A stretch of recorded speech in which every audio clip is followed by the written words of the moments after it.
All right. Hi, everyone. My name is Gustavsen, and I go to Morristown High School, and we'll be attending the University of Georgia this fall.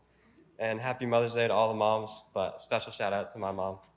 Um, the fruit of the Spirit that I chose is patience. I chose this fruit because I believe that God has tested it in me and used my struggles with it as a way to show me that His plan for my life is always better. The example in my life that comes to mind when I think of patience is my baseball career.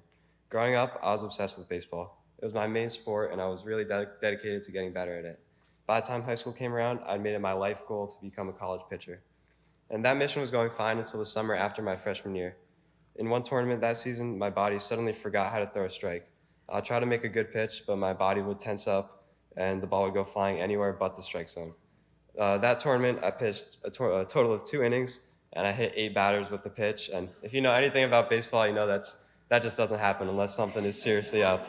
So I was like, what the heck just happened? I had no idea what was going on. So that performance was really startling to me, but I thought it was just a one-time thing. I've been throwing strikes my whole life, so why would that just suddenly disappear one day? But I was really wrong in thinking that it was just a one-time thing. This struggle continued for the next 2 years, and even though I was still putting all my effort into getting better at baseball, it just wouldn't click. I would even try to have a catch with my dad in the yard from like 20 feet away, and just throw the ball over his head or like spike it in the ground. So something was really wrong, and I found out that I had something called the yips, which is something that happens to athletes where something like really easy just becomes impossible. And my battle with the yips led me to some moments of desperation. I thought my life was crumbling down because my opportunity to play college baseball was slipping away. I'd cry out to God and ask, like, why is this happening to me? Baseball had been my whole life, and I was losing it because of something that fell out of my control. But even though I felt hopeless at times, deep down something was telling me that the solution to this problem was not going to be in me, but from God. So finally, after my junior season, I made the decision to quit baseball on what I thought was a failure since I could never figure it out. But it was only after this that I could see God's plan unfolding in my life. Eliminating the huge distraction that baseball was allowed me to grow a real relationship with Jesus that I'd never had before. My life had gotten so much better after dropping the thing that used to be my whole life.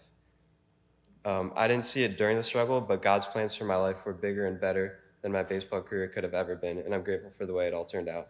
God's plan took longer than I expected, but it was patience that allowed me to see it all unfold. God reveals himself through tests of our patience to show us that he is bigger than all our struggles. For me, baseball was the way that God showed me that he was working in my life. And in the Bible, there are also many examples of people who were tested in their patience, one of them being Joseph. Joseph's story in Genesis includes a series of challenges that send his life into a downward spiral. He gets sold into slavery in Egypt by his brothers, and he even ends up in prison.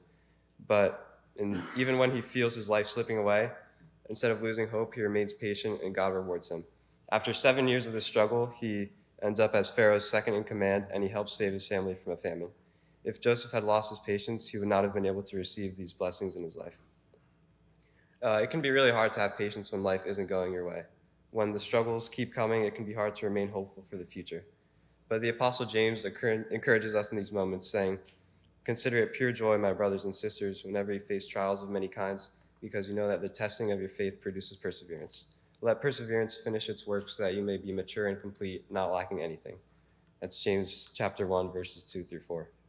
So James's take on suffering reminds us that God strengthens us through our struggles, which build our patience and helps us grow our trust in him.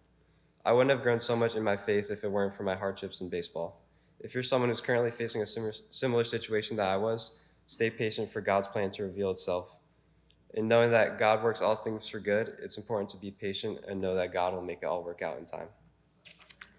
Our next speaker is Gustavsen.